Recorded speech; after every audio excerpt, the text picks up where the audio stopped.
Hey everyone, George Christie here with Wine Industry Network. Welcome to another episode of our Win Insiders series. I'm super excited. Today we've got Susan DeMatei, who's the founder and president of Wineglass Marketing, joining us. Susan, how are you? I'm doing great, George. How are you? Good to see you. Susan, I should tell everybody in the audience, like we know each other fairly well. Susan has participated in a lot of our conferences as a speaker, as a moderator, as someone who's given us topic ideas. She's super connected, so we lean on her all the time. And I guess it was kind of an example or an opportunity for us to get to share, a little bit more about you with our audience. So, Susan, why don't we just get into starting off with a little bit about Wineglass Marketing and tell people a little bit about that and how that all began and kind of what you're working on. Yeah, it's my baby. It was always a dream to have my own agency. I started in the agency space. Um, I wanted to be in ad agencies. I was gonna live in New York City and run Coca-Cola, and work on these huge accounts. And it's funny because I got to work on BMW. I got to work on Intel and Apple and launch the first smartphone and just be really in the right place at the right time during the 90s. But I got so burnt out. And I, you know, Mad Men aside, working at agencies really is really a lot of pressure all the time. And you're always on a plane. Client's always right. And so I just decided I'm going to do something easier, right? And go to wine country. And I got up here in 2004 and I realized, oh my God, like their business model is they spend a ton of money on these beautiful properties and advertising to drive people to them.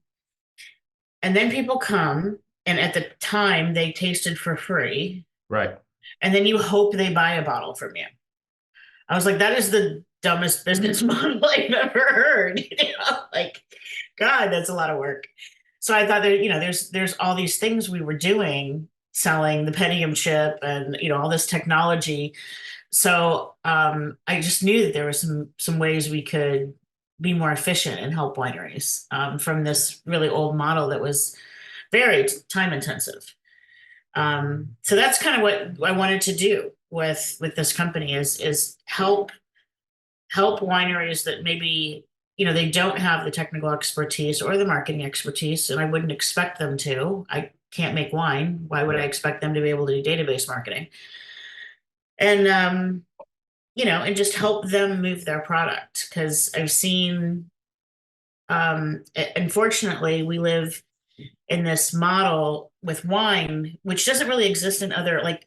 You don't come up with like any other beverage and say, I'm crazy about soda. Right. Like I really just want to make a soda and then I'll figure out who to sell it to. Right. It doesn't every other model is like you find a need for something and then you create a product. But wine has all of these people very passionate about the product. And then they all of a sudden realize like, oh crap, I have 1,000 cases of wine and I can't drink all of it, and I don't have that many friends. So it's kind of a very unique industry in that way. And it's been fascinating to try to um, move a little bit more towards technology, but still keep the agrarian, authentic, farm kind of mentality to it all. Because that's what consumers love. They love that romance about it. Yeah, no doubt about it. Like, so how it must have been difficult though for you when you first were looking to break into wine, right? Because I just, know from experience, so like if you haven't worked for a winery before, they're like, you don't understand. It's like, no, thanks. We got it from here. This is the way we've always done it. We're going to keep doing things that we've always done. And I'm not surprised, like from the lens that from based on your past experience and, especially on the technology side, looking at how we do things here in the wine industry, and, even still today, let alone 2004, you must have been like, you got to be kidding me. But how did you break in? I mean, you got to get somebody to say yes the first time. It was so I was told no a lot, and I literally had a friend of a client who agreed to meet me for lunch, just told me flat out, can't be done. Like he goes, you don't know how many people come up from San Francisco for the weekend and go, oh, I love it here. I want to work in the wine industry. Yeah. Must be so great. So he said a couple things. He said, you have to move here. You can't live in San Francisco and say you want to work here because nobody will believe you. Right. And then you're probably going to have to start at the bottom. So I was making $175,000 a year at the agency I was at. And I went down to $50,000 and worked at a tasting room. That's an investment right That there. was an investment. Yes. Yes, that was an investment. I was just glad I was able to do it because of what I had saved. And I was going through a divorce too at the same time. So I was shedding a lot of my old life. Yeah. Um, but over time you just kind of dive in. I was lucky enough to get a job shortly after that tasting room at Foster's, now Treasury. And then they paid for me because they wanted a good writer. Mhm. And I'm a decent writer, but I didn't know a lot about wine. And so they paid for me to go.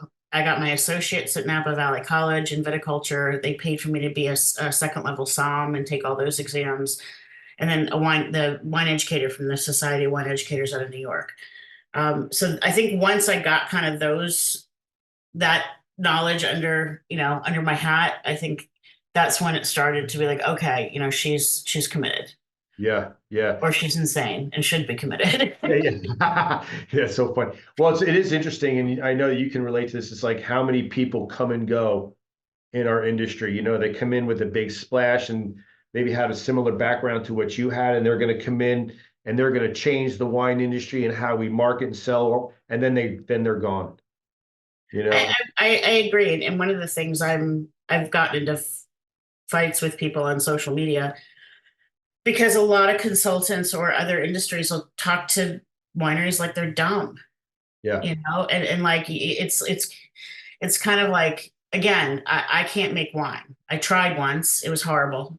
I mean, you follow the recipe and it's like, hey, it doesn't work out. But it's what we do is specialized, and what wineries do is specialized. And again, calling out that this is a very unusual, you wouldn't expect, like, let's just say you own an auto parts dealer, or something. You don't really expect them to be learning Google Analytics, Right. and running, their website and all this other stuff. Like, why do we expect wineries to know how to do all this stuff? And I not only do I get annoyed at contractors or consultants that say winery, gosh, you're stupid for not doing more social media. Yeah. Um, but also I am continually amazed when I talk to new clients, how many clients start with apologizing. I know I should be doing this. I know I should be looking at it's like, get rid of the guilt, people. Yeah. you Yeah. know?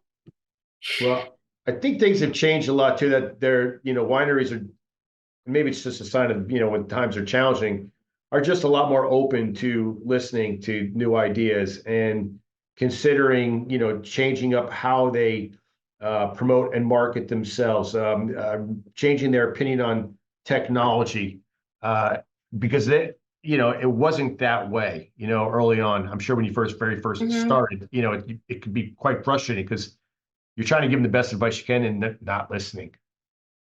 I'm going to get on my soapbox about boomer mentality and the new consumers. Baby boomers who have been our target for 30 years. Um, they didn't grow up with the internet, so they didn't need technology, and you could sell you to be luxury to them. You were very, somebody was there on the phone, somebody was there to greet you at the door, like it was Right. very high touch. Um, because that's what translated to that consumer audience. You now fast forward and you have, millennials who are 27 to 42 now. They've not known too much of their life without technology. And Right. so technology is luxury to them. So I think actually that's what's driving the change, honestly, is that our consumers have changed and the way that consumers want to be talked to has changed. And it's forced wineries to just wisely so change the way they work with consumers. it's really interesting the way you frame that up because, one of the questions I had on here was, what do you see as the biggest difference between, what you were saying to clients or prospective clients in 2005, 2006, 2007, and in 2024. And I think you kind of answered that. It's like the consumers are different.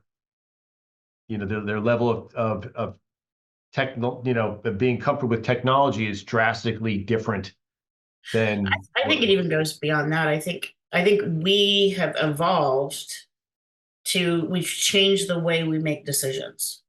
So Mhm. like think about your parents and I'll use my parents as an example. Like my mother would subscribe to Car and Driver 3 months before she wanted a new car, and she'd make sure she read up on everything and Right. the Car and Driver awards, the all those things that they do in commercials, all of that is very boomer. Um, my dad would do research in consumer reports Yeah, right. and he'd read up and he decided like Sony was the best electronic brand. So we were going to be a Sony household. We had Sony TVs, we had Sony VCR, Sony stereo equipment. The car radio was Sony. It was like, because he had done his research and that was it.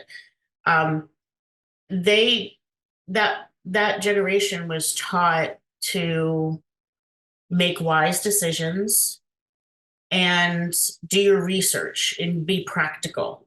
It was very much the play hard, work hard, play hard, right? So Right.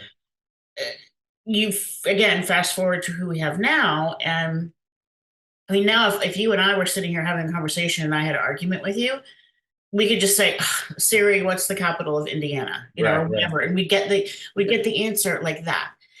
So the process of decision making is no longer respected or revered because you don't have to. Right. Anything you want is at the snap of a click of a button.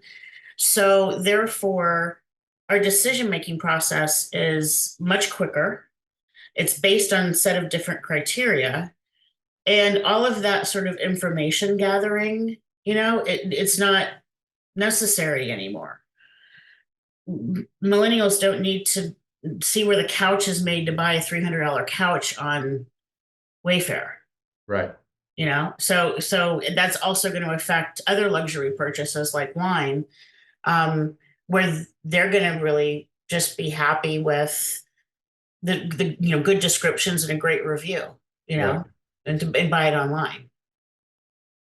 What do you think we're doing wrong as an industry, or what haven't we be doing well that has us in a situation where we see, the industry today struggling?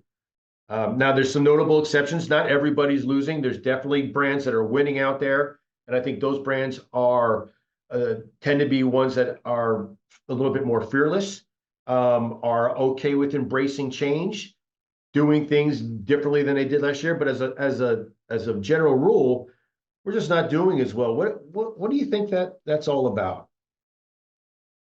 I think we have forgotten that when we were gaining popularity in the 80s as an industry, there were a few brands that were out there advertising the category.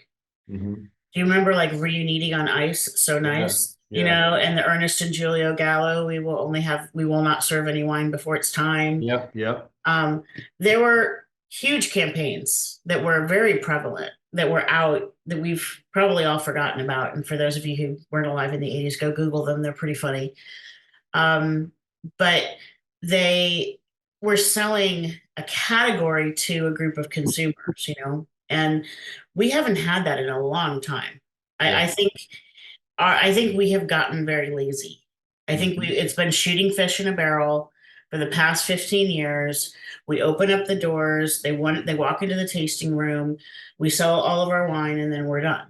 And now they're not traveling here. They're not, you know, they're cutting their wine clubs. They're cutting back because their doctors are telling them to cut back on consumption. And we've really not done a lot to continue that overall awareness where beer is out there, the ready to drinks are out there, all Yeah. these other categories are out there constantly advertising. And when's the last time you saw a wine ad on the Super Bowl? you Yeah, know? I mean, there's no doubt about it. We don't have that. Or if we have it, it's very, very small.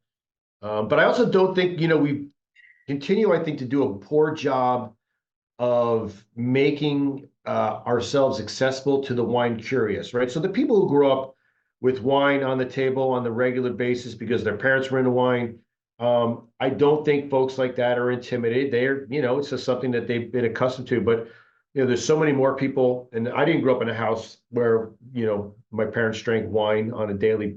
They never drank wine, so I didn't know much, and it was intimidating.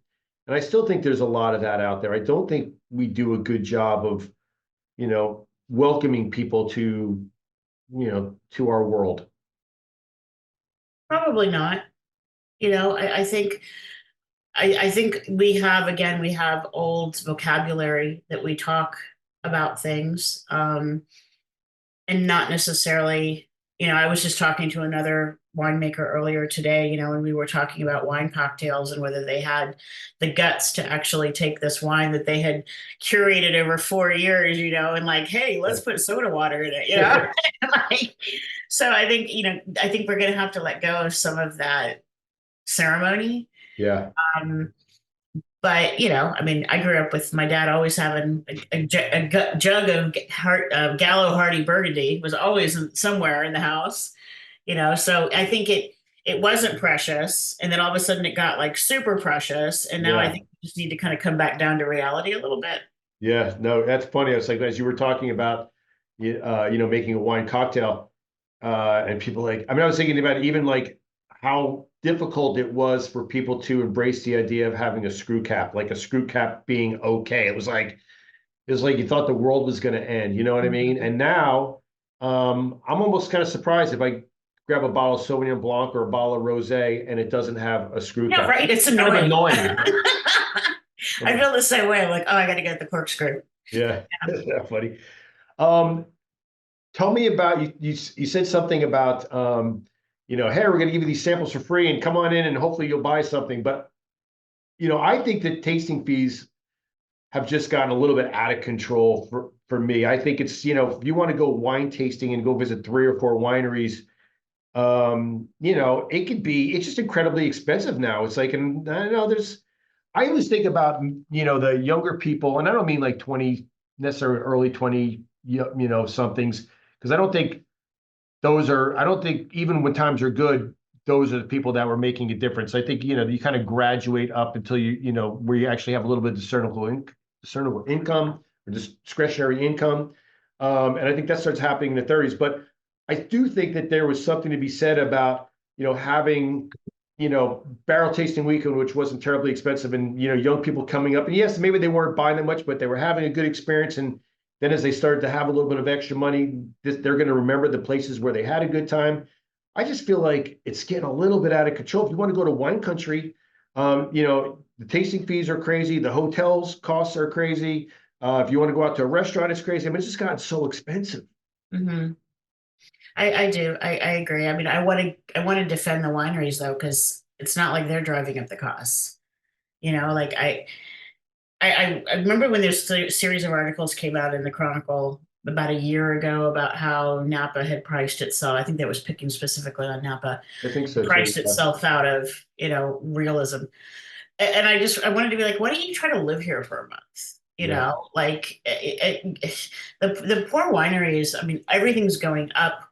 Shipping, logistics has gone up. Getting their barrels or materials from overseas. We work a lot with MA Silva, as you know, and they're they're trying to get the best price. Everybody's trying to get the best price that they possibly can to keep costs down as low as possible. But then you have employees, and I'm a small business in Northern California, and it's incredibly hard to sell services in a very low margin business and then keep employees. Most Yeah. of my compatriots outsource to Asia, Yeah. which I try really hard not to do, but it's I agree with you that it's gotten expensive, but I don't think it's the wineries' fault. I don't think wineries are sitting back going, I'm going to sit back and sit on this big pile of money. Know anybody who's doing that. I literally think it's the cost of goods driving everything ridiculous. Yeah, I don't know what the answer is. I mean, like I said, I go back and forth. I sometimes think of it's like, it's kind of an investment in your future customer. And we should try to be as inviting as we can. I don't know. It's a difficult one because I believe I'm partners on a small wine brand, and our bottling costs have just from what they are today versus what they were 10 years ago. It's crazy. Mm-hmm. And Yeah. it's just gotten, more and more difficult, which I think is a kind of a good segue to a question that I wanted to ask you about. So we rely, especially the small to medium sized guys, we rely very much on those people that are dealing with the consumer, the folks in the tasting room, as an example.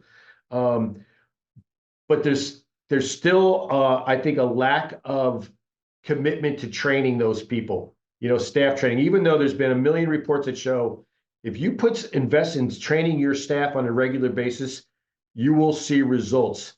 Do you see that as well in what you're doing? Do you ever get involved in any of that?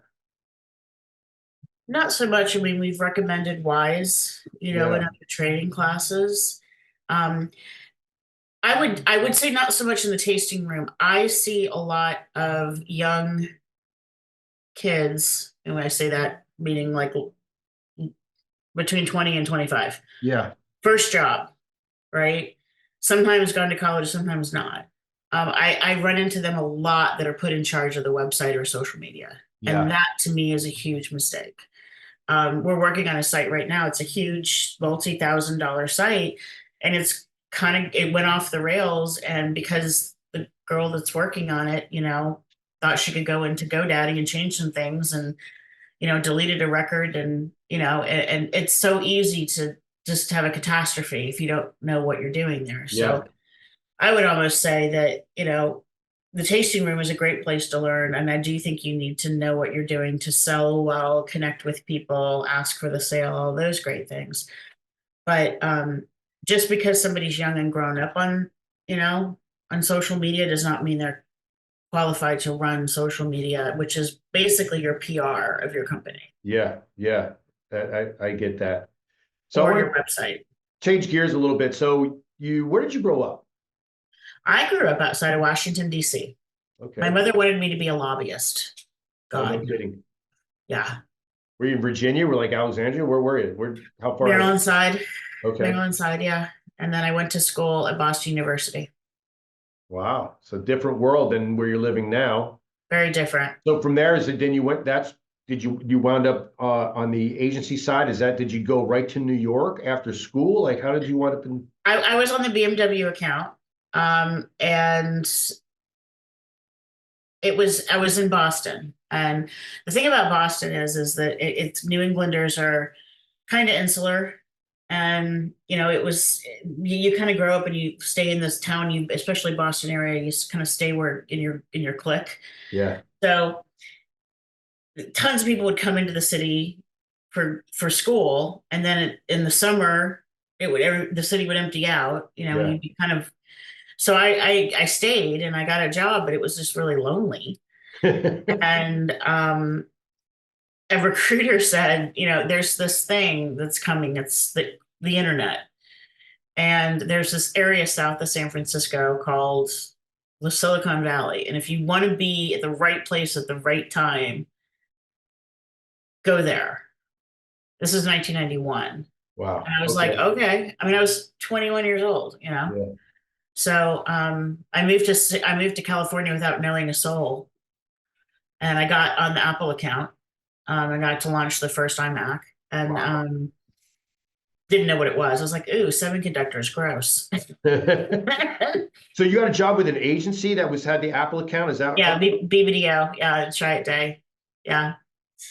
Um, and then I moved to the Intel account and launched the Pentium. And they had offices in Beaverton, Oregon. And then we worked a little bit with Dell and Intel and Motorola, all in Austin. So we just traveled a lot. Sprint was in there too. Sprint was Yeah. in Kansas City. So a lot of like really cool brands, really neat stuff. Yeah, that must Um, have been really fun. I mean, there was a lot of money, out there too. I mean, it's so like much crazy, right? money. The 90s were insane. We literally would be like, here's $3 million. Can you spend this in a month? And for a media budget, and we'll try, Yeah. and we would buy anything. Yeah, we had big media budgets. I call it the time of spinning logos, because like you could make your logo animated and everything was flash, and it was Yeah. like really cool. And um, sponsoring concerts. And I remember we sponsored Moby and uh, I'm like a bird. I want to fly away. Oh That yeah, one yeah. starts with Lenny an M. Kravitz. Lenny Kravitz. Yeah, something like yes. And anyway, it was interesting. Intel had some big budgets, and it was really fun. Now, were you into technology, or did you get into technology? Not that you were coding or anything, or you just like I you just like fell into it. So when you're in an agency, you do what yeah, they tell you to do. yeah, At one time, I was on, I think, a semiconductor account, like a diaper account, and rollerblades. Like, they're just be like, oh, here's a hole, we'll put you there. Like, and then yeah. you needed to learn everything you could about. One time I was on Ore-Ida potatoes. Like, That's crazy. you just, and you learned what you could right there, and then sometimes you got moved around. That must have been really fun, though. I mean, you must have had some good times. It is fun. It is fun. You don't find anybody over like 40 at agencies though. You do get burned out. Well, I was imagine you must have been just logging the hours, hardcore, logging miles. I mean, just a million miles an hour, right? Never Yeah. stopping. It hasn't changed much, but So were you like coming to Napa, or like did you have a wine bug, or like so you Mhm. okay?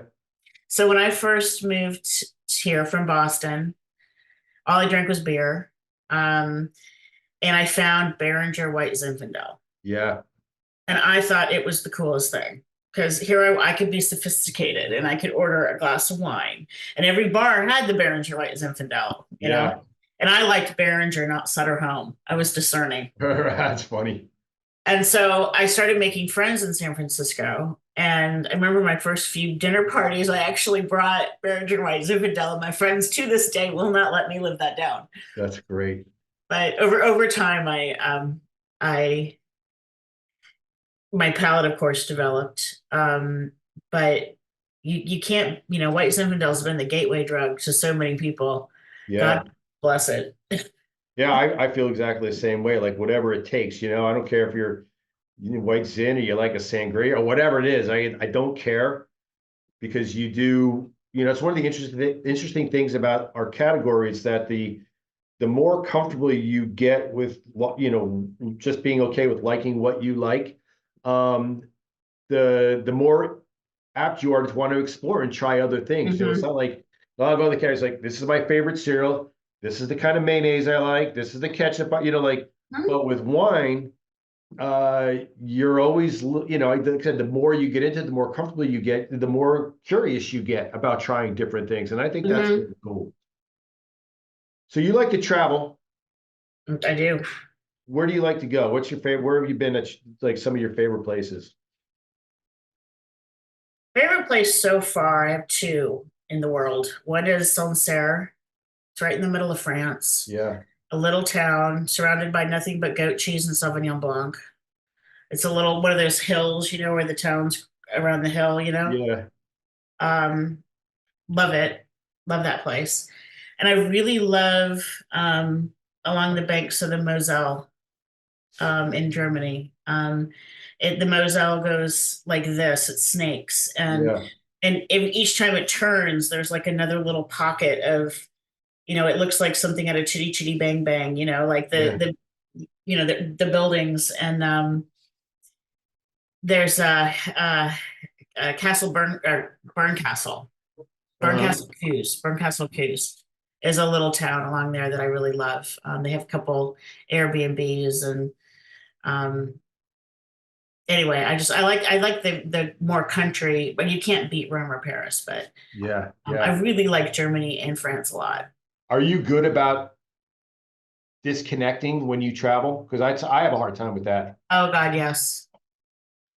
Yeah, no, I don't travel very much. We only go on a vacation like every 3 years or so. Yeah. But when we do, we usually go for 2 weeks, 2 to 3 weeks, and that's it. Like phone stays home. I don't take a computer.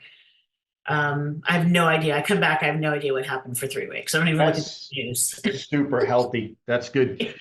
When you're wherever you happen to be, do you just let yourself get into that region? You're only drinking those wines. You're eating, wanting to eat it like the authentic restaurants. I mean, get off Yeah. the beaten track a little bit. Yeah, that's what we do. We usually rent cars and drive around. I like Airbnbs versus hotels because you can Yeah. kind of, you can go to the grocery store and figure out your own kind of routine. And yeah, it's fun. I haven't done Italy's great. Italy's just a little too random. You never know like who's going to be open or whether the post office is going to be working that day or like, I Yeah. mean, Italy's got its own thing, but it is beautiful. Yeah. That's so funny. Yeah, I like traveling. It's hard for me sometimes just to get away. I just feel like, see, Yeah. I have, like I said, I have a hard time disconnecting. I'm like, I worry all the time. But Really? yeah, I do. It's strange. I don't know what it is. I think because so not unlike you, like when I came to California, came in 1991, grew up on the East Coast, and I was just looking to do something different. My plan was to land here. We knew someone that was going to Sonoma State, Carolina, a guy I went to college with, and I was going to go Yep. to the city and become successful and then go back home. And I wound up here in Sonoma County, in Healdsburg in particular, just getting a job. And I didn't have much, I just didn't, I was broke really. And I think over the years of just, working hard and being lucky, you get to the point where, you start to have a little something. I was like, my biggest fear is to like not have anything. So it's tough for me to disconnect, but I'm definitely better than I was. I mean, there's no doubt about that. Well, Yeah, you've done a great job at Win surrounding yourself with very capable people. thank you. I mean, that's the biggest mistake I see a lot of people do is, and I still struggle with, like I want to do everything myself, Yeah. and that's a hard thing to break. Yeah, I'm getting better at that, but it's like as I'm getting a little bit older, so I'm 58, it's like it's inefficient, it's ineffective, you know what I mean? You just can't do everything yourself. And I remember, my background is on the, really on the winery side of things is where I came up and I always remember feeling quite capable. And when I would have a boss who was sort of a controlling person, I was sort of Yeah. like, just let me go, man. I'm good. Hmm. You're gonna love it. Just trust me. You got any plans this summer? You going anywhere special? No, I don't think so. I mean, we're in the process of really boosting up our Oregon, Okay. business. So we're probably going to go up to Oregon a little while. I like spending time up there. Yeah, it's beautiful. So I think we'll probably, take a few days, you go up there for business and then you take, 3, 4 days off and Yeah. we just love the wine up there and, the land is beautiful. And, so I think we'll probably do like another Oregon, maybe go up to Walla Walla. Yeah, yeah, I agree. As a fact, I had one of the questions I wanted to ask you about was, um, it's, you're in Napa, I'm over here in Healdsburg.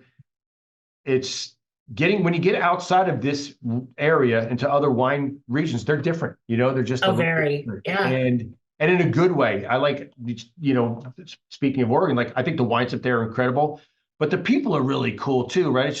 It's like just a different vibe. And I like it.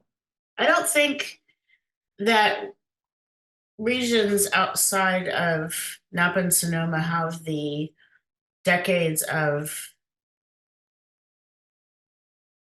ingrained, this is how things are done, you Yeah, know, yeah, burdening them. And I've seen so many creative things in Temecula and Texas, Michigan.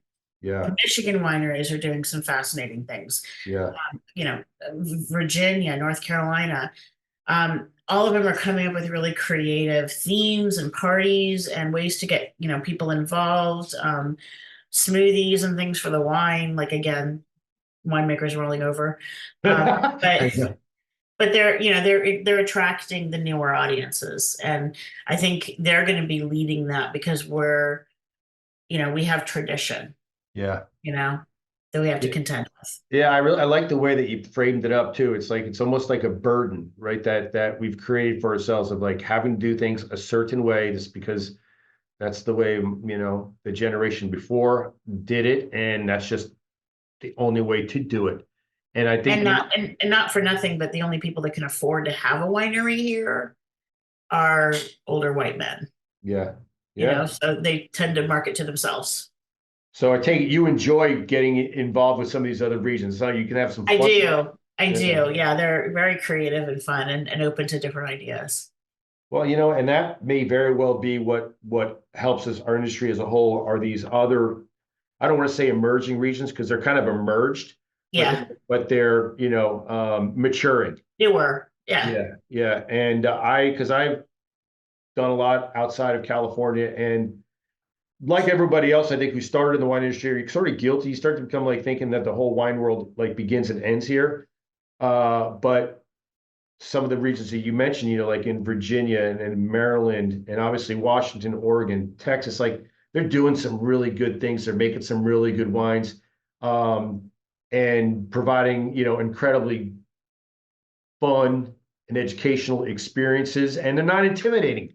Hmm. They're very inviting. They're very warm, and I really enjoy that, and I think we just need more of that. I think. Hmm. Yeah, And cross generational. yeah, One of the things about millennials is, they're right now trying to take care of their kids and their parents at the same time. yeah. And one of the biggest trends in travel right now, if you read Condé Nast or any of the polls, is co-generational travel. Right. Something for the grandparents to do, for the parents to do, and for the kids to do. Yeah. So as much as we can sort of attract that, I think uh, will be a benefit if you're looking at a hospitality industry too. Yeah. Hey, what was your last survey that you guys were just pushing out the results on? Tell me. We just did a usage and attitudes study on Yeah. millennials and Gen Xers. Tell us, give me some of the high points on that for the people that are watching. Um, I think some of it goes back to what I was talking about how research is defined. Like they don't really need to know all the information, Yeah. so they don't. Coming to the winery is not part of their discovery process. It's fun and it's something they like to do, but it's not necessary to enjoy your Mhm. wine. They also do drink and wine about twice a week. Mhm. They drink a lot of other beverages, but it's not an either or. We found beer being the most common one that's mixed with it. Um, they are not necessarily club joiners, so I think that's going to be something that we need to figure out another model. Hmm. Um, they, Why, they're why go do you think ahead. that is? Why do you think they're not? Are they just generally not joiners? They just like the freedom, the flexibility. You think they feel locked in or constrained by doing that? Gen Xers, yes. Okay. Millennials, I think it's because again they grew up with so much choice. Why pick one? Yeah, right. I can have anything I want. I mean, if I really wanted a bottle of Screaming Eagle for dinner, I could find it Yeah, yeah, on the internet somewhere. Price was no object. So why belong to these clubs when I can kind of get whatever I want whenever I want to? yeah. Um, it's not that process that boomers went through where it's like, okay, you're my guy, you're my Sony, Right. stick with you. They're much more about trial, and education to them is much more about adventure or trial than I'm truly educating myself and I'm going to take notes and learn. It's much more about exploration. Okay. So then these wineries that are like really embracing the experiential marketing, right? That they're, Yeah. and they're kind of providing those experiences, they're on the right track. Yes. And I'm not saying that some people might not want an educational experience, but I think we are moving away from that being it. For a little while. We went from the three deep at the tasting bar, right? With the free Yeah. tasting. And we kind of pivoted to, we went the whole other way of seated tasting is $125, Right. Right. spreads. And I think there's a little bit of a renaissance of let's keep it casual again, Yeah. Um, but ATV rides or craft classes or, movie nights or things, I'm seeing a lot of those. Yeah. Yeah. What do you think about this kind of neo-prohibitionist movement, where no wine, zero glasses is what you need to be having? Do you perceive that as a real risk that we need to contend with, or you see it's something that maybe kind of coming and going? It's hard to say. I mean, Gen Xers aren't going to care, Hmm. right? So there's a whole universe there. I mean, everything you tell them to do, they're going to do the opposite anyway. Um, Millennials, from what I'm seeing in research, is if they already drink wine, they don't care. In fact, it's actually kind of helping wine a little bit because wine is seen as the lower alcohol choice, Right. right? It's the more moderate, healthier Mediterranean diet kind of thing within Yeah. moderation.